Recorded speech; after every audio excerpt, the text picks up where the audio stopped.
जय श्री कृष्णा भक्तों। श्रीमद् भगवद गीता अध्याय 1 श्लोक 37।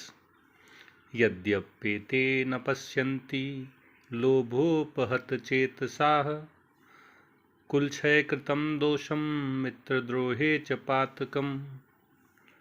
भगवान कृष्ण से अर्जुन कहता है कि हे प्रभु, यद्यपि लोभ से भ्रष्ट चित्त हुए, अभिभूत हुए ये लोग अर्थात विपक्षी दल के कुरुवंश के कौरव कुल के नाश से उत्पन्न दोष को और मित्रों से द्रोह रूपी विरोध करने में पाप को नहीं देखते। अर्जुन मोहग्रस्त है, शोकग्रस्त है, विषादग्रस्त है। अपने मन के ऊपर उसका नियंत्रण खो चुका है, उसका मन भ्रमित है। ऐसे में भी वह शरणागत होने के लिए प्रभु के तैयार नहीं है। अभी भी वह अपनी बागडोर अपने हाथों में ही लिए हुए है और ऐसे में उसके द्वारा कहे गए शब्द युद्ध से विमुख होता हुआ उसका मन युद्ध की ओर ललकारे जाने पर भी युद्ध से भागने का उसका दृष्टिकोण उसके मोह रूपी भ्रमर, मोह रूपी भंवर में फंस जाने का सबूत है।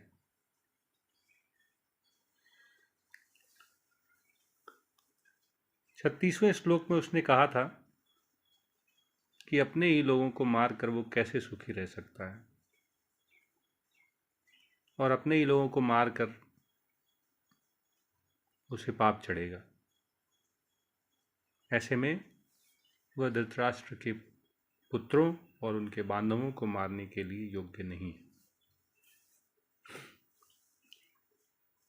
अब यहाँ पर प्रश्न ये किया जा सकता था कि अगर अर्जुन के मन में ये विचार आ रहा था तो कौरवों के दल के जो आचार्य, द्रोणाचार्य, कृपाचार्य, भीष्म पितामह आदि के मन में ऐसा क्यों नहीं हुआ? इसका एक कारण ये है कि क्षत्रिय से ये आशा की जाती है कि अगर कोई उसे युद्ध के लिए ललकारे तो वो मना ना करे। क्षत्रिय को मोह से ऊपर उठकर युद्ध में भाग लेना होता है। युद्ध में भाग लेते समय उसके अंदर ममता रूपी कमजोरी नहीं होनी चाहिए। वह केवल कर्तव्य रूप में ही युद्ध करता है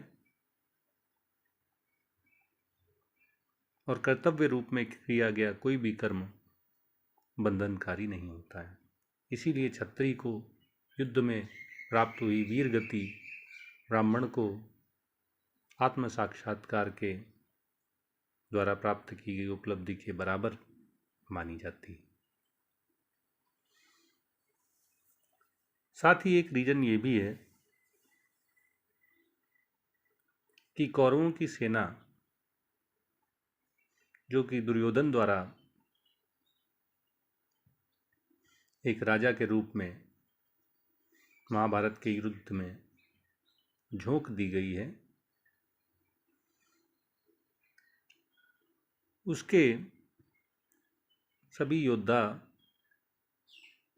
लोभ से भ्रष्ट चित्त हो गए हैं।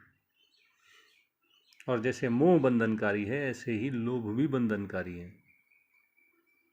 लोभ अपने जाल में बांध लेता है और एक बार अगर किसी का चित्त लोभ में पड़ जाए तो फिर उसे उचित और अनुचित का, पाप और पुण्य का, अच्छे और बुरे का कोई ज्ञान नहीं रह जाता है। इसीलिए अर्जुन 37वें श्लोक में भगवान कृष्ण से कहता है कि कौरवों की सेना के ये लोग लोभ से पथभ्रष्ट हो गए हैं, भ्रष्टचित्त हो गए हैं। ऐसे में इन्हें कुल के नष्ट हो जाने से उत्पन्न दोष और मित्रों के साथ युद्ध करने का जो मित्र द्रोह या मित्र विरोध रूपी जो पाप है वह दिखाई नहीं दे रहा है।